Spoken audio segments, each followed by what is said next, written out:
And without further ado, I'd like to introduce Mike Griffin, who is the Executive Director of the Greater Meredith Program and also works here within our school with community partnerships.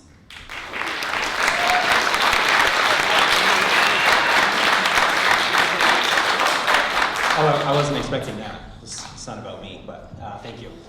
So most of you know me. I used to work in the classrooms, but some of you may not. I'm Mr. Griffin. I am the Director of Career Partnerships here at Interlakes Middle High School, and I'm also the Executive Director for the Greater Meredith Program, which is one of many amazing community nonprofits in Meredith and the Lakes region.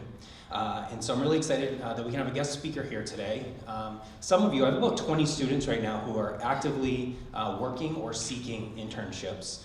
So I'm working with a lot of you, so we're doing a lot of cool stuff for future career and college planning. So I'm glad you're all here today as a big group. We do have a few guests joining us today, but I will introduce our guest speaker. This is Jack.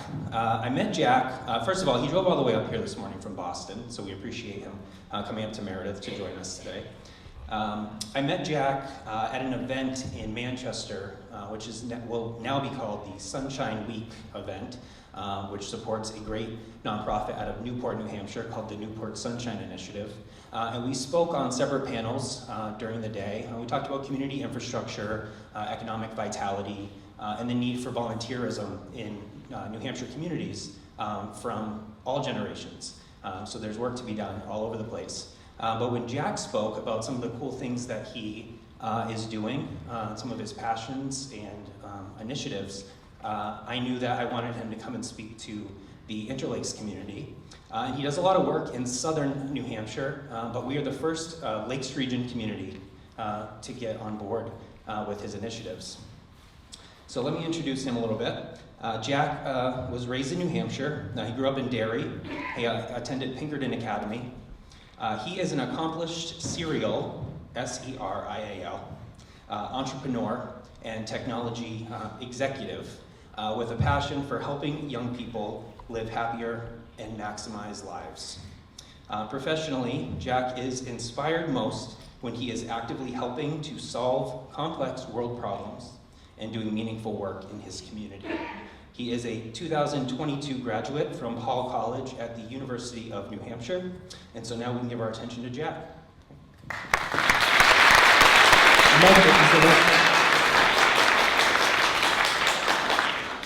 Well, yeah, super excited to be here speaking with you all, to share a little bit about me, about really some things that I've been working on and have been passionate about, and really just also some things about the great initiatives going on in our state. So just to kind of let you all know a little bit about me, and again, Mike, thank you for that great intro there. I guess starting personally.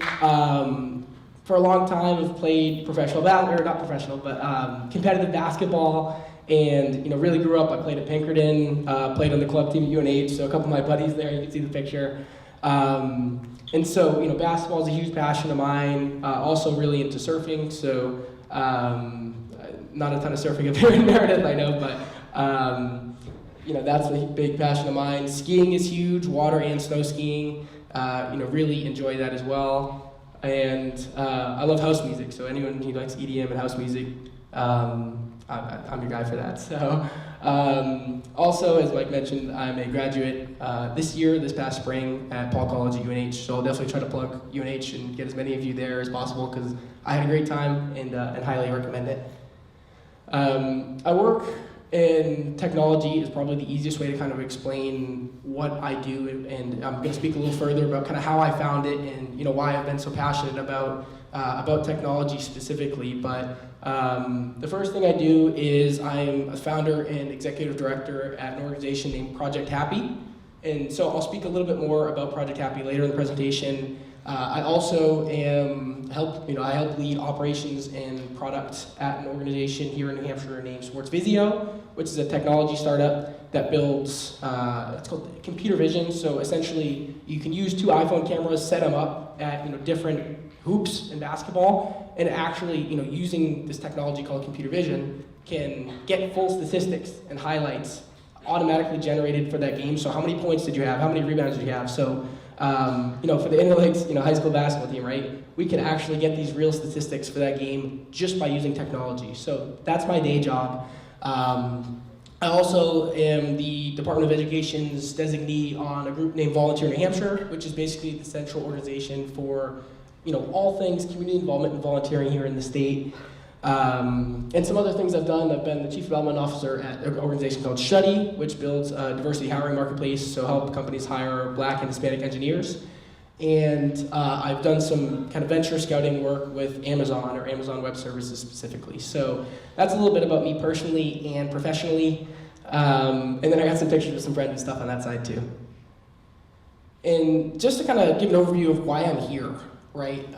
The first thing I wanted to kind of speak to was entrepreneurship and starting a company. So particularly starting a company as a student. Also wanted to speak towards happiness, and the third thing was community involvement, service, and that initiative I spoke on earlier, Project Happy specifically. So that first topic there, entrepreneurship.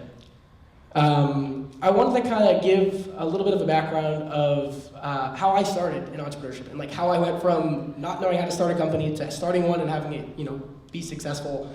The first one, I started getting interested in buying, selling, and trading sneakers, like nice shoes.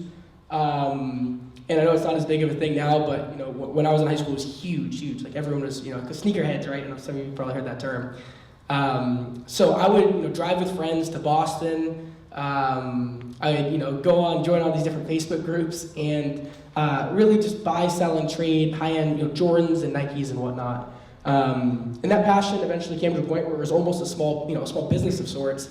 I had this passion from there to then actually start, I was going to these awesome events in Boston, but I wanted to bring that same, culture and community, that sneaker community to New Hampshire. So I actually started hosting sneaker events, sneaker conventions here in New Hampshire. So we had technically the second event ever hosted in New Hampshire. We had 2 of those, a ton of fun. There was, maybe 200 people that came.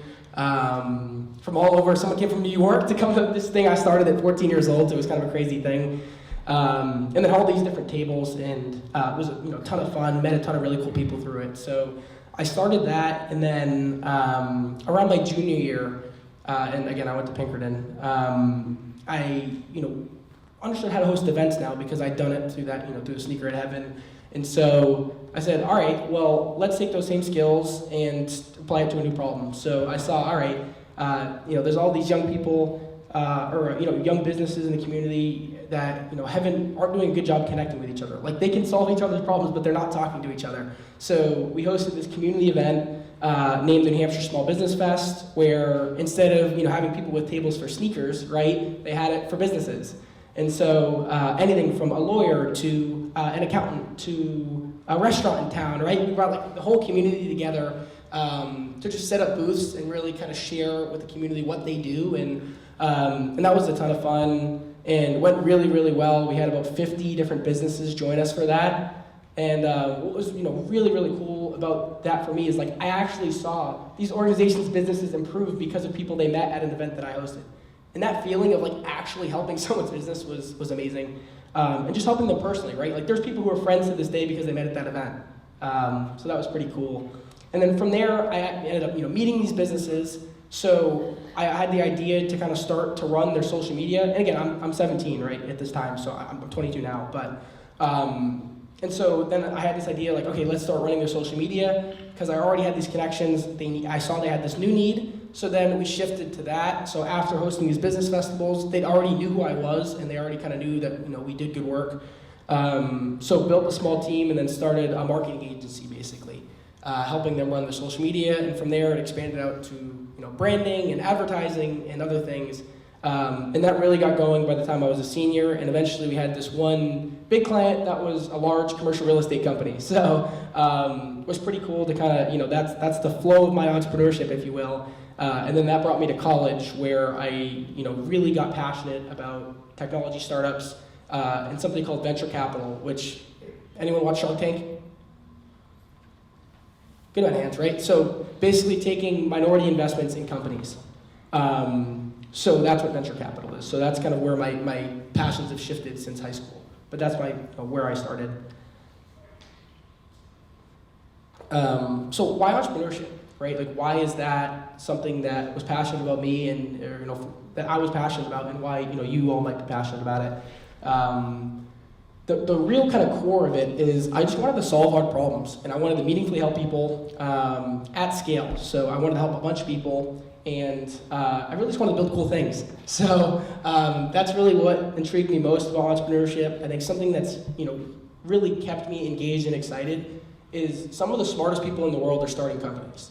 And that community, that network, that people that you meet, right, who are also starting companies, who are also trying to become their best selves to, build this crazy complex, organization to go from literally nothing to having hundreds and thousands of employees, and, all of this complexity of business operations and whatnot, right?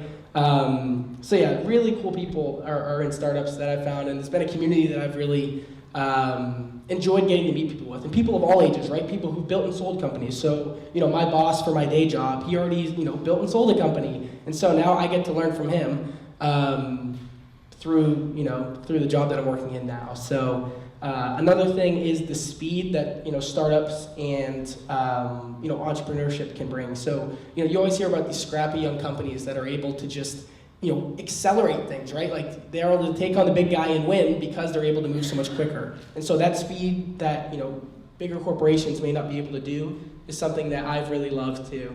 And then I kind of have the kind of funny picture here of wearing many hats. So as an entrepreneur, and particularly as a founder of an organization, you need to know how to do everything. You don't need to know how to do it great, but you need to be good enough. So finance, marketing, you need to understand how to lead product and do product management. You need to understand enough about accounting and legal liabilities. And it's like, it's such a cool job, and it is. And being an entrepreneur is a job because you get to learn how to do everything, and then you have to try to find people who are better than you at all of those things and delegate it to them. So again, instead of having kind of one core function where, it's great to work in accounting or it's great to work somewhere else, but as an entrepreneur, as someone who builds a startup, you're literally doing all of those things at once, which is just, personally rewarding, but also it's so cool to just be able to have a different exposure. Another thing about kind of why, I've kind of been adept to entrepreneurship, it's just because of the balance, like figuring out how to have a balance in your life. Like, so I built a company through school, right? So I was taking classes, I was running a business, actually I was running 2 businesses. And then, I had social life, like right, I'm in college, I want to have fun, as many can probably attest to. And then, still wanted to be able to, do the club basketball thing with some of my buddies as well. So it's like the way that, you have to think about and find time for things, right? Like if people say you can't do everything, but you can find ways to make the most of the things that you want to do. So I think that's something that really changed my perspective. Like I had friends who were overwhelmed with school, right? But like at that point I was like, okay, school's like, once you get used to it, you get in the flow, and you have good teachers, you build the relationships. Like if you're able to work 40 hours a week and do school, then you realize, oh, I'm not that busy. And it was a whole mindset shift for me of like, because I never did great in school. Like I got like C's through college. Like I don't think the teachers here might not let me say that. But for me, it was all about learning and experience. And for me, that's kind of where I found this thing. I see some teachers kind of giving me dirty looks a little bit. But no, obviously do well in school. It's super important. But the last thing here I want to talk about was vision. And I kind of have the picture of Steve Jobs up there, right? Like being an entrepreneur, you have to have such a concise vision because you have to get people to invest in your idea. You have to convince people who have these great jobs who, for example, at my day job, there's someone, who was a Facebook guy and made, a bunch of money, and we have to convince them to take less money to join this, kind of crazy idea that we have that's not established, that, may not necessarily have certain money, right? Like, so, it's such an interesting problem to have to come up with that clear, exciting vision and to get people actually excited and to buy into it. The last thing on this slide here was something called Pareto principle. I don't know if anyone's heard of Pareto principle, but it's basically saying, 20% of your effort yields 80% of your results. So the way that I kind of spoke to the balance of like, how did I run a company, run Project Happy, which is a nonprofit. I was a president of the Entrepreneurship Club at UNH. and the other things that I did, how was I able to do all of those things, right?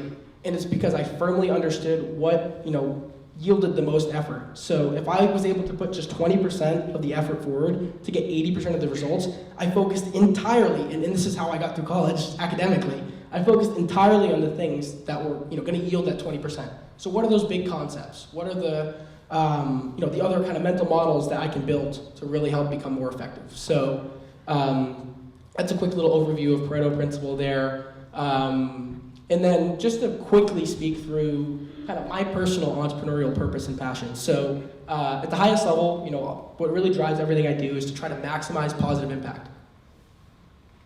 Those 3 words have really started to drive everything that I try to do. So from there, specifically the kind of how, so that's the why I do what I do, but the how is through helping young people live happier and more connected lives. And then the what, or the specific way to do that, is through building and effectively sharing impactful, accessible, and fun technology. So this is almost my process here, right? Of specifically how I have that personal mission, how I'm actually doing it, and then the specific way that it's being enacted. And then I kind of close the end here just saying, entrepreneurship and scaling companies is really what I was meant to do, and I love it. And it's super exciting for me. Like, it's something I really love to do. So that kind of brings us to our second topic here, which is happiness. So just wanted to kind of share some pretty startling statistics. I'm sure, in our lives, we probably have friends who've gone through some of these things, and some of us can probably relate to it personally, right? So 20% of young people today experience depression. It's scary. 25% of American teens in this past year reported feeling emotionally disconnected. And unfortunately, particularly with the really terrible lasting COVID impacts, these numbers are actually statistically rising. It's pretty clear that we are undoubtedly in the middle of an unhappiness epidemic. And it's undoubtedly, adolescent unhappiness and disconnection, it's complex, right? It's a very, difficult issue. And it's true that a lot of young people today just don't feel meaningfully connected to the world around them. But I'm super optimistic about the future for the young people. And specifically, one solution that has really made me feel optimistic about, kind of our future, right, is that can really help reverse the trend. So it's something that, doesn't include reinventing the wheel. Millions of Americans today already do it. And, statistically, I'm a startup girl, right? So I like numbers, I like data. 95% of people who do this say that it enriches their sense of purpose in life. And 94% say that it improves their mood. So what is this, right? Like, what has that massive of an impact? It's community involvement and volunteering. And that kind of brings us to our third topic, right? Our third and final topic here. Community involvement and volunteering. And so community service really is a potent solution to help reconnect young people and help them live, get back on that track of living happier lives. Aligned volunteering can help young people, get that valuable perspective and foster a deep appreciation for, the people in our community and, our community in general. And I can speak to this personally, right? Like, getting that positive altruistic feeling of giving back, helping others in a meaningful way is so significant and, really is well worth it. So, and I love this quote. So there's a youth.gov report that concludes that youth who volunteer are more likely to feel connected to their communities and even do better in school.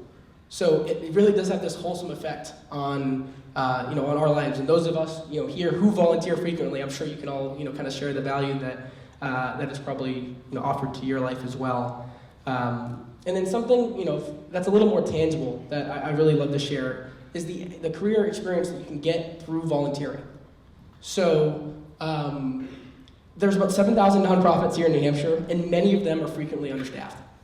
On the other side of things, students want real experience, right? Like, we want internships. We want to be able to kind of get involved and get real and meaningful exposure beyond just, kind of a basic job, right?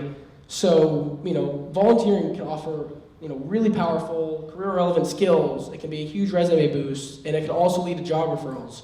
I actually met someone through volunteering at a local Boys and Girls Club. He was one of the board members. I didn't even know that when I was talking to him. And then he actually offered me a job for that marketing agency that I ran. So it's just crazy that, it very much does kind of all connect. And overall, volunteering, early and getting that, meaningful career experience can really help young people make, more educated and aware of career decisions, right? So like I have a ton of friends at UNH who their freshman year and their sophomore year, they went to major for one thing. And then after being, a year and a half in, they were like, oh crap, like I don't like this, which is really scary, right? And also, from a financial standpoint, college isn't cheap, as I'm sure, many of you, particularly the seniors, are pretty well aware.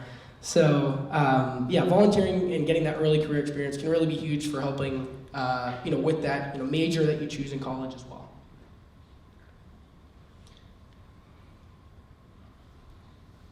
And I just wanted to quickly talk through kind of my experience with community involvement and volunteering. So at Pinkerton, I was in class office, and we went to the soup kitchen, we went to the Boys and Girls Club, and really for me it was like a place to kind of just go with friends. Again, I was part of class office, so we usually be the ones running these events, right? So that was really kind of where I started getting involved.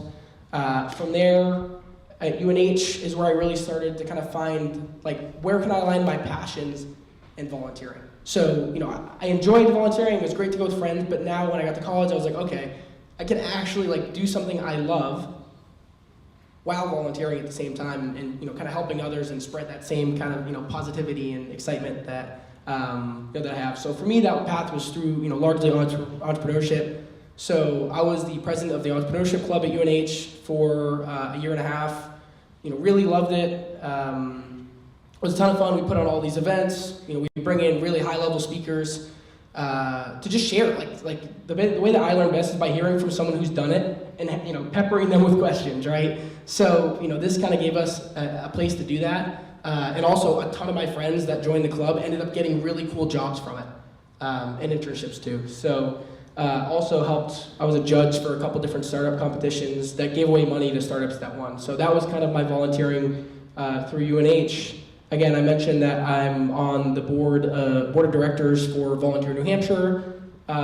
Also this summer, I just wanted to share a quick example of some friends of mine at Lake Massabesic in Manchester. I'm sure some of you heard of Massabesic, but they had this like 10K race that I heard about, and they needed people to help kind of direct folks running. So I gathered up, 8 of my friends, and we just went. We just sent it to the lake. It was a gorgeous day, so it was a lot of fun. We all had our kind of stations, so they gave us vests and flags and whatnot. And yeah, every 5th person, it seemed like I kind of thanked us for being there. It's like I totally didn't expect. Like I was just doing it because they needed the help, and it seemed like a good thing to help out with. So anyways, yeah, that was a lot of fun, and then we went and got breakfast after, and it was just a good time. So also then the last thing there on the top, that was an event I hosted this summer where I just wanted to kind of bring exciting, revolutionary, uplifting ideas to one place. So some of my friends at UNH who were really accomplished, built companies, had them speak at this event, as well as a mentor of mine who's actually on the board of my nonprofit too. And so that was a lot of fun as well. So we hosted that event. Literally just because I thought it would be fun and exciting, and so at UNH we hosted that, and it's not like I did it for money or anything, right? Like I just did it because it seemed like a cool thing to do. And I had a bunch of people after talk to me about how much fun and how much they enjoyed it and got value from it. So I just wanted to kind of share volunteering can be all kinds of different things, right? It's not just necessarily going to a nonprofit, although that's absolutely amazing too.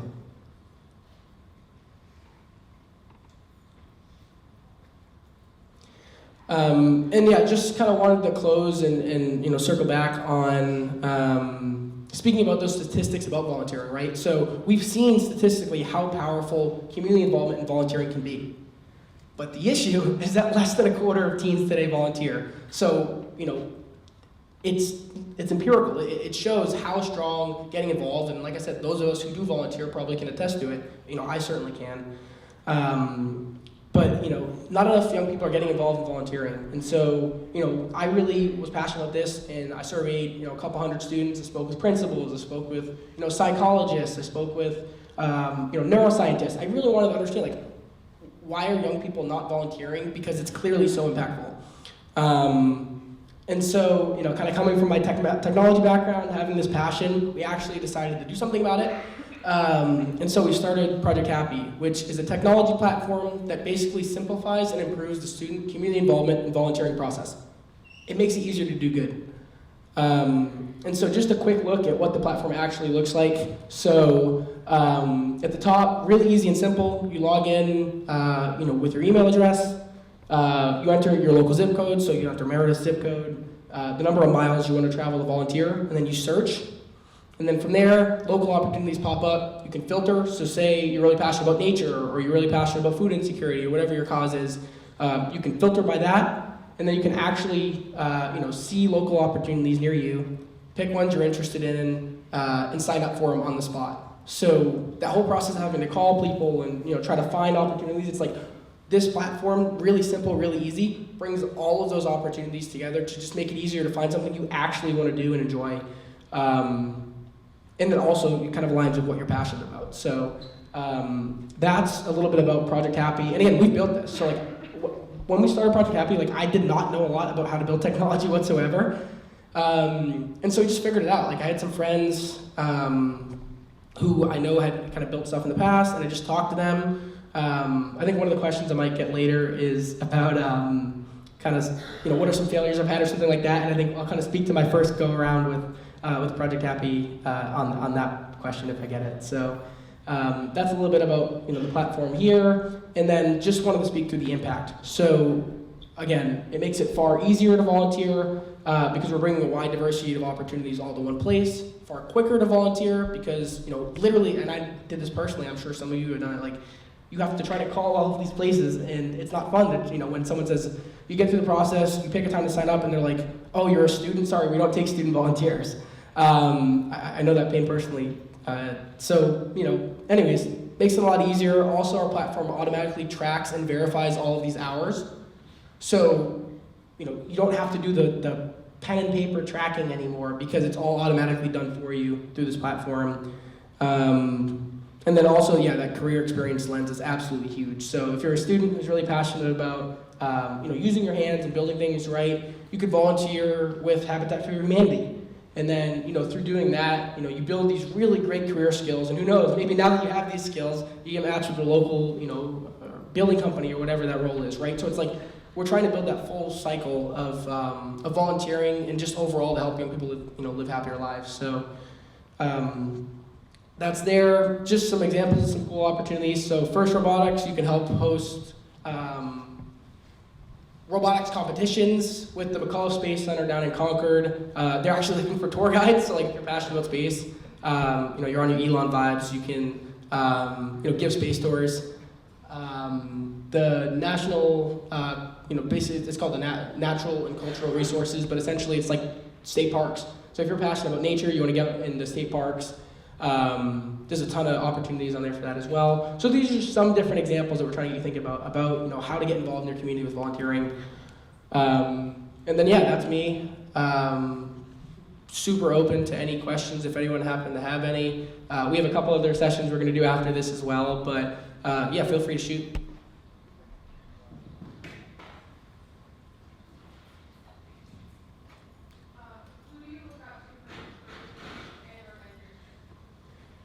Yeah, so who do I look up to for inspiration or mentorship? I think it's kind of a funny mix of people who are famous, right, or someone like an Elon Musk, right, or in local too. And I think it's been really impactful for me to kind of find both. I think Elon is someone absolutely. And it's kind of a meme now, but I followed him for a while. And then locally, there's some really, really amazing people here in New Hampshire. I'll give a quick shout out. We talked about the Sunshine Initiative is actually where Mike and I met. Jay Lucas is someone who's meant the world to me and has been fantastic and helpful. And just another group. And now a lot of these folks who have been almost mentors to me and role models to me, I actually convinced to join our board for our nonprofit. So a lot of these folks now, not just are they, can I ask them questions or anything, but now they're actually bought into what we're trying to do too. Those are some of the kind of people and ways that they've helped impact me. Thank you for the question. Go ahead. Do you find it challenging as being part of the younger generation to show the older generation like modern solutions, stuff like that?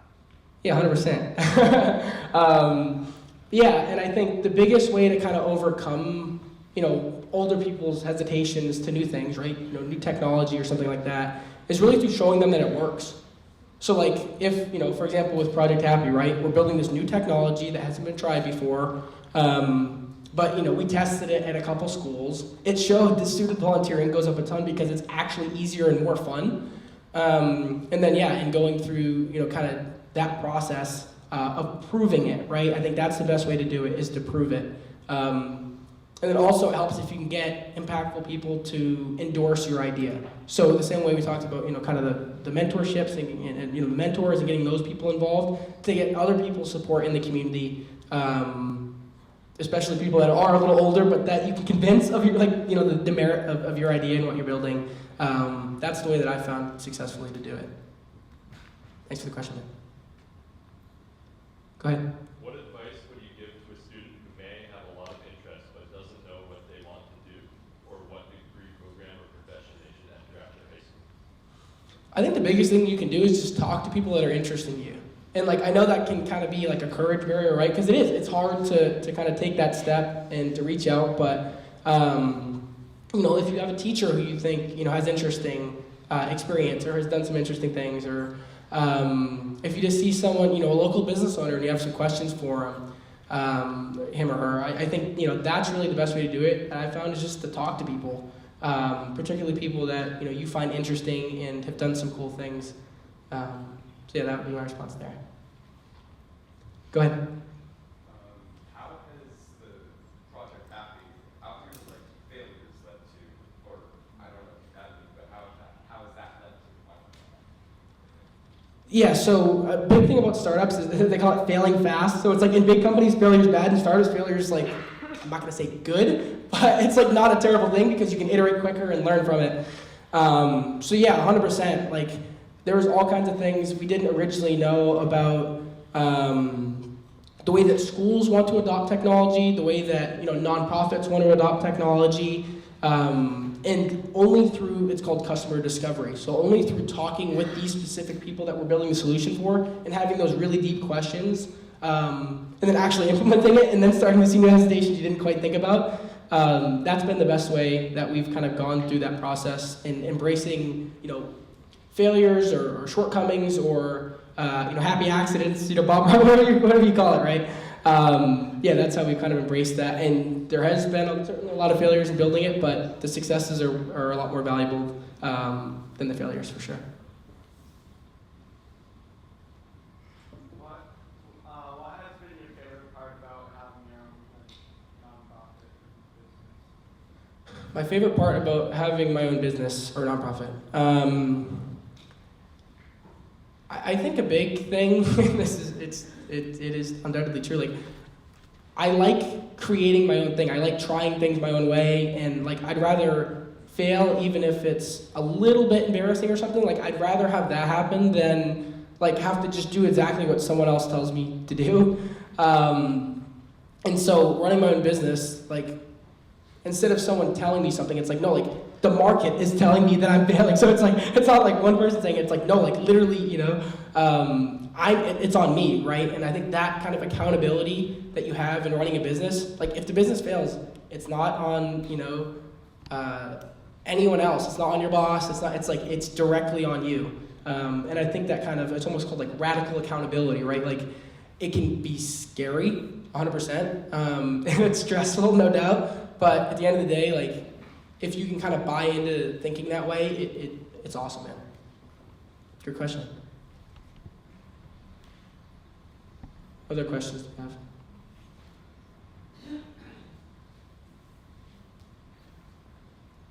Anyone else? Awesome, cool. Feel free, I'll be here after for a little bit. If anyone has any other questions you wanted to kind of ask one. Oh, go ahead. How do you plan on moving forward with this? With Project Happy? So we're already at a number of high schools. We're at the University of New Hampshire as well. Our goal for Project Happy is we want to have this free and accessible resource available to every public high school and public university statewide in 2 years. And we're some new partnerships that we've developed. It looks like it's going to allow us to do that, which is really exciting. So right now, just get accessible to as many students as we can. Get and the big thing on the platform too is we only have exciting opportunities for young people on the platform. So it's we don't want not that there's anything wrong with mopping a floor or something, but it's we want to have stuff that students are super psyched and super passionate about. And those are the kind of nonprofit volunteer opportunities we've gotten on the platform. So that's where we're going. Thanks, man. Last call? All right, cool. So yeah, now we have, we're gonna do a quick panel with some nonprofit leaders, which I'm super excited about. And yeah, I'm gonna welcome Lynn and Kelly up now.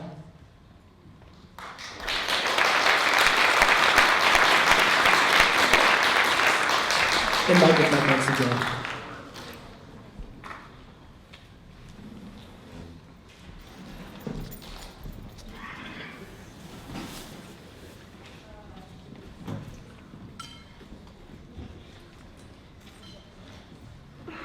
Awesome. So just wanted to quickly start, if you wouldn't mind both introducing yourself and a little bit of your background. I think that would be awesome for the group to hear. Hi, my name is Kelly Chapman. I own Meredith Living Center. And before moving to the Lakes region, I lived in the greater New Haven area, and I worked for the Girl Scouts of Connecticut. And I was highly involved in other nonprofits like the Junior League, some local United Way, and I've always been involved in various different nonprofits no matter where I've lived. Hi, welcome. My name is Lynn Layton, and we live in Meredith, business owners in Meredith. Many different hats I wear with the Greater Meredith program and Humble Grunt Work, which is a veterans organization, and also I am one of your selectmen. So, so welcome. Awesome. So, Lynn, I'll start with this question to you. What are some causes that you're passionate about and why? Of course, anything Meredith or the Lakes region for sure. And yeah, the Greater Meredith program, all of the good that we do. There are many committees on within the Greater Meredith program that you guys could be interested in. Also, like I said, Humble Grunt Work, which is a veterans organization here in the Lakes region as well.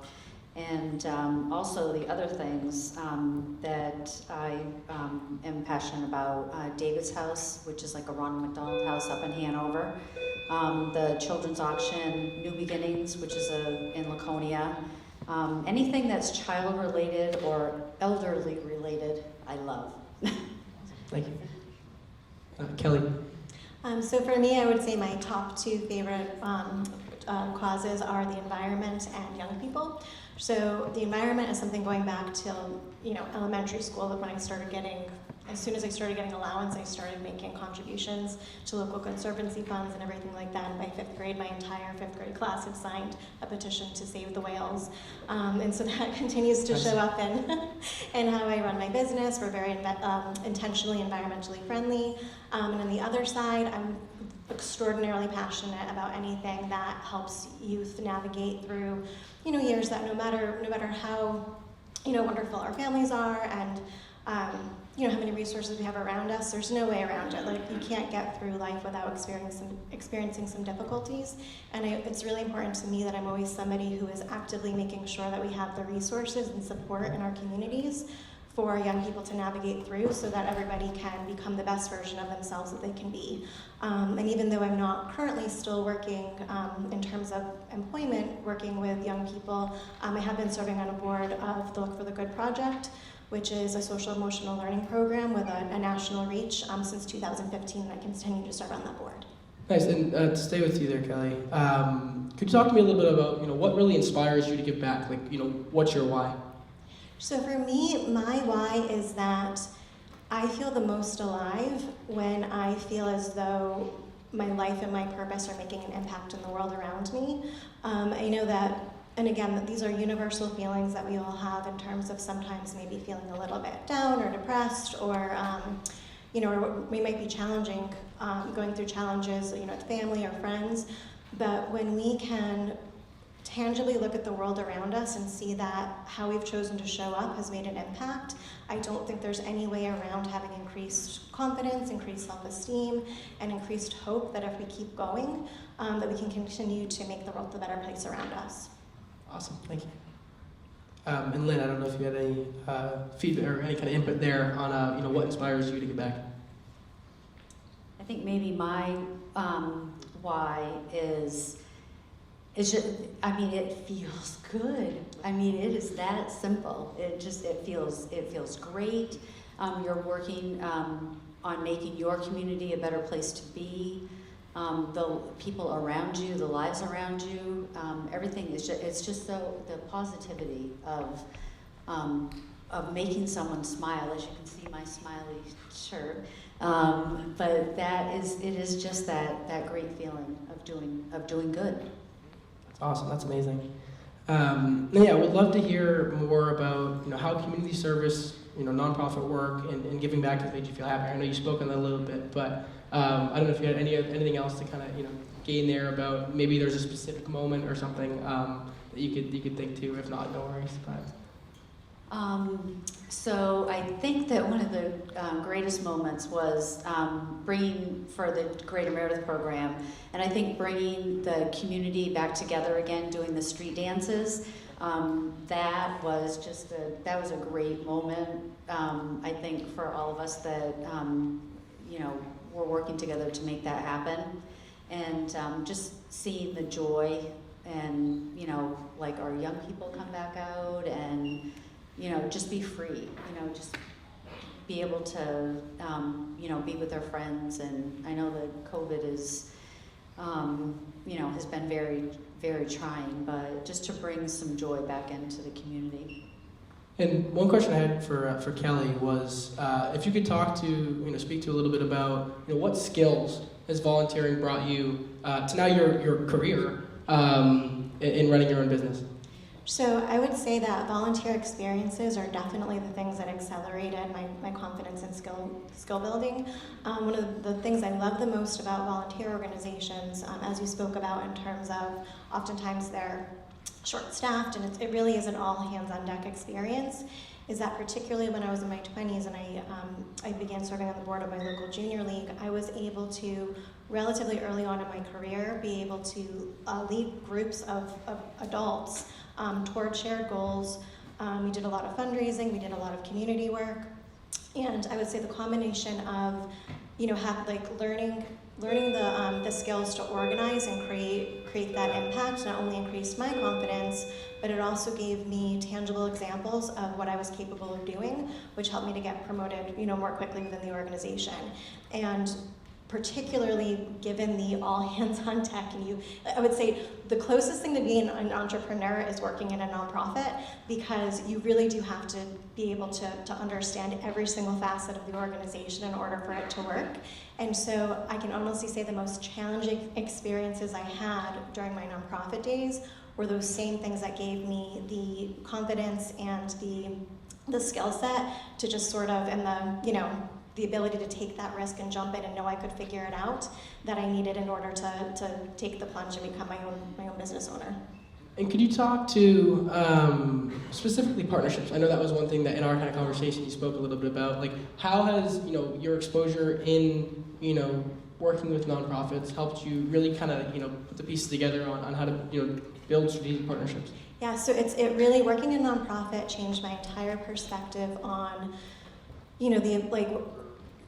so I know sometimes we think, okay, I want to accomplish this goal, and so we put a lot of pressure on ourselves sometimes to think that we have to be all of the different pieces. Working in nonprofit, particularly when I was leveraging, different relationships to create opportunities for young people, what I realized was, if we're really honest about what we're good at, and we're really honest about sort of like that 20-80 rule that we each have, all you have to focus is on that 20%. All you have to focus is on what you're really, really good at. And all you have to do is identify and celebrate and partner with those who are able to do the things that maybe you're not best at. And collectively, if you think about 20%, 80%, well, if you have, like if you find 5 people to work together, now you're 100%, and the synergistic ability to enact much greater change with partnerships is just so much greater than any of us could do individually. And it's I don't want to say it's like addictive, but it's so exciting, and it's so fun to be a part of, and it makes you feel so proud that you had some piece of creating something bigger, that once you sort of experience it, I don't know how you could ever not want to experience it more. Awesome, that's great. And yeah, and one thing I can definitely speak to too about kind of partnerships in the nonprofit world is like people are so willing to collaborate and to kind of work together, and there's so many amazing organizations doing so many great things that it is so cool to be able to kind of merge efforts sometimes, whether it's for a special event or just for kind of programs or whatever it is. And yeah, definitely, the nonprofit world is such a fun place to do that. Lynn, did you have any thoughts towards some skills that kind of working in the nonprofit world has built grown for you, and that you've really kind of enjoyed to work with? I think that what I get out of that is just the working together for the common goal, and also you don't really realize the friendships that come of that. We have spoken of this often, because I think that, we're friends, but that was because of working as volunteering together for the greater good, for a purpose. And so I think those lasting friendships and the mentors there are no words, really. It's just, I'm so excited to volunteer. I'm kind of crazy about it. But so I want you guys to have like that same passion. If you just try it just one time, and there are so many opportunities to just try and find a niche, something that you really enjoy. So I would ask that you at least try. Absolutely, yeah, and that could be something, as simple as something as, helping to, coach a middle school basketball team, or, really there's so many different ways that you can find something that you're actually passionate about to give back. And ideally it's something that is built from your strengths, right? Like, if you're, one of the best soccer players in the school, ideally, you can give back and kind of help, train, the next generation of soccer players, right? So there are so many great ways, or, if your passion is coding and you're a really good coder, maybe there's, you can help, help nonprofits with their websites. I know a lot of nonprofits, could use some help with their websites, and will openly say that. So, Lynn, I had a question for you on if you could talk a little bit about some of your favorite Greater Meredith programs, as well as maybe some opportunities where student volunteers could be helpful, here right here in Meredith. So there are many committees, subcommittees of the Greater Meredith program. Of course, we're on the promotions committee, so we're the street dances and the scarecrow competitions and those types of things. But there's also, the beautification. There's the Swayze Park. The Lake Center for the Arts is part of what we started. And also, doing the sculpture walk. So there's so many opportunities, just really with the Greater Meredith program that you guys could be a part of. So awesome, thank you. And now just wanted to see if you had any kind of closing thoughts from kind of our quick little conversation here about volunteering, about kind of your experience and the benefit that you've gotten from it. So I would say that one of the greatest things that I've personally gotten out of experiences beyond that sort of like internal joy that I have from making an impact is that for me, volunteering and being involved in nonprofits is one of the easiest, most efficient ways to just connect with amazing people.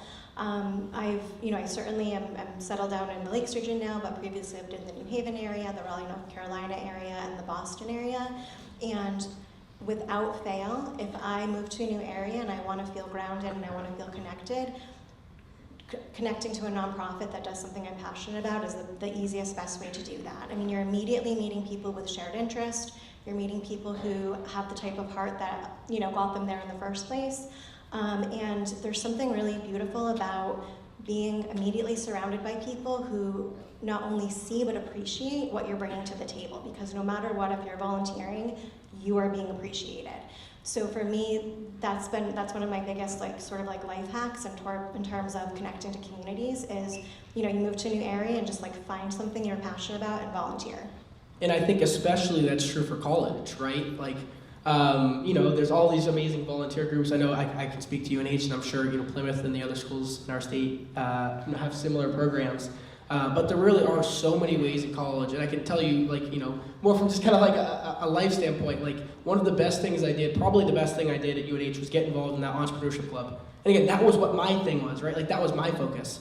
But yeah, that was, you know, made such a huge impact for me, gave me, you know, kind of an immediate, you know, really strong group of friends who had similar interests, who, you know, I could really, you know, kind of connect with. And volunteering, you know, whether through a club or whether through a nonprofit, whatever that avenue for you is, really is a huge way to just meet cool people. Lynn, I don't know if you had any closing words of wisdom or thoughts for us. I would just say take the chance, you know, and find a passion, because I think that exactly what Kelly's saying and what Jack is saying as well, is to be able to be a part of your community, to be engaged in your community, to make it a better place, because that's what we have done, you know, for our kids. I feel like I'm the oldest one in this room, and but that's what we have done for our children as well, for our own kids, to give back to our community, because you guys are our future. You are who we're going to count on for making this world a better place. Awesome. Well, I just want to thank you both so much. We give a round of applause.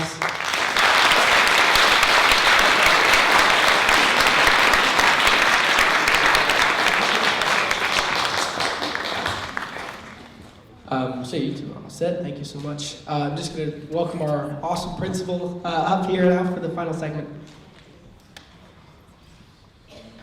So before Dr. Downing comes up, I just want to let you know that Career Partnerships is a collaborative program between the Interlakes School District and the Greater Meredith program.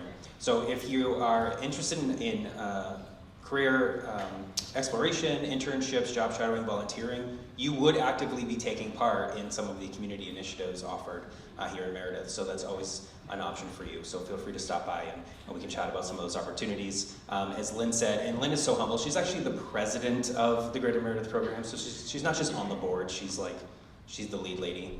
And so I report to her. She's sort of my boss. And Dr. Downing's sort of my boss too. I wear two hats as well. And so between Career Partnerships, the Meredith Sculpture Walk, as Lynn said, the Community and Economic Development Committee, and our collaboration with other area nonprofits, there's so many opportunities for you to get involved and help out. But now Dr. Downing is going to put Jack in the hot seat and ask him a few questions, and then we'll wrap up and see if there's any questions from the audience, and we'll go from there. Thank you. And a real quick shameless plug too, which it's been referred to a little bit. Even though we don't have a graduation requirement here at Interlakes that requires volunteer hours, which is actually a pretty common practice in most places, is that before you graduate from an institution, there's a set number of hours that you need. However, just because we don't have that requirement doesn't mean that regardless of the path you choose after high school, that it will not be looked favorably upon that you have given your time to something important. And that goes for job applications if you're going into the workforce after high school, that goes to the military, that goes to college applications. They love to see that you take time outside of yourself to give back. It's a really incredible character trait that they look for. So definitely these connections you've made today can be very helpful if you haven't dabbled in any volunteering yet to do that, and even within our own school community. So if you have any questions about that, you know that you can reach out to Mr. Griffin or myself or anyone in guidance. So, okay, Jack, it's your turn in the hot seat. Do you consider yourself a leader, and what do you think are the most important attributes of a successful leader today? Sure. So I definitely hope to, and I definitely aspire to be. I think being a leader is an interesting thing, and I think I definitely have kind of an interesting take on, I guess I'd say, like management, right, in my teams. But certainly, I think, you know, for me, the biggest priority is on like the people that I'm working with, right? Like, I think I have kind of an interesting bent on it where like, I want the people who I work with to thrive, and like, if their best opportunity isn't necessarily working, you know, with me or my organization, right? Like, with my whole heart, I want them to kind of do what's best for them, right? I want them to kind of prioritize and take that leap. And so, yeah, I think I definitely, you know, very much hope to be a leader. I think, you know, and there's different kinds of leaders, right? There's someone you can say like, you know, the president is a leader, right? You know, Principal Downing is a leader. But then there's also, you know, just kind of, you know, taking the lead for, you know, for you and some friends to go out and you know, kind of clean up some trash around the lake or something like that, right? Like there's all of these different kinds of leaders, you know, that make up our communities, that make up our, you know, our country generally. So as a person who wears a lot of hats in various roles and finding time to give back to your community, how do you find balance? Definitely. So again, that one thing I spoke to was kind of the 80-20, right? Like prioritizing the things that, you know, yield the greatest output.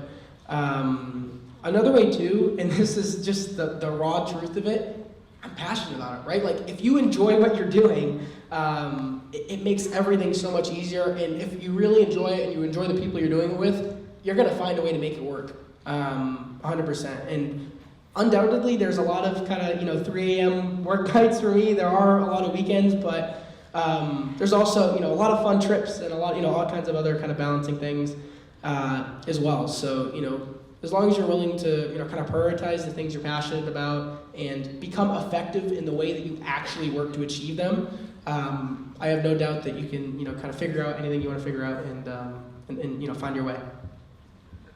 And startup programs and community initiatives can be challenging to get going. So how do you keep your team motivated during those challenges? Yeah, so this is something that I found really interesting since kind of making the jump to managing teams, is like, it's something different that really excites different people. So for some people, maybe it's money, right? Maybe money is the thing that interests them. But for a lot of people, it's a whole kind of concoction of other things. You know, for my CTO, for example, his whole thing is he just wants to feel like he's contributing to something worthy, right? Like that's his whole thing. He's on a PhD program for machine learning and AI at Northeastern and went to UNH with me. And for him, that's his whole thing, right? He just wants to feel like he's meaningfully contributing to something that's worthy of his effort and his time. Versus for, you know, some interns I've had, it's more so been, you know, money is something that's made them excited, or skill building and kind of career development stuff, right? Just like being a sponge and learning as much as you can. So really just becoming aware of all of those different things that motivate different people and not assuming because something motivates me, it's going to motivate them. This has really been one of the biggest things that I've learned. And again, that's EQ, right? That's emotional intelligence. It's just understanding, you know, the different, you know, core motivations of people. And that's one of the greatest skills that you can develop for anything you do. And especially for driving community, you know, community events and startup programs. Thank you very much. Does anybody have any additional questions for Jack this time? Startups, sports, entrepreneurship. Who's going to be Patriots starting quarterback? Okay, let's give Jack a round of applause.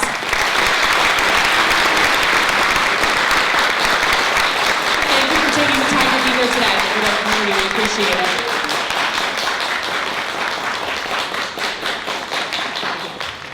Okay, just so we can do this in an orderly fashion,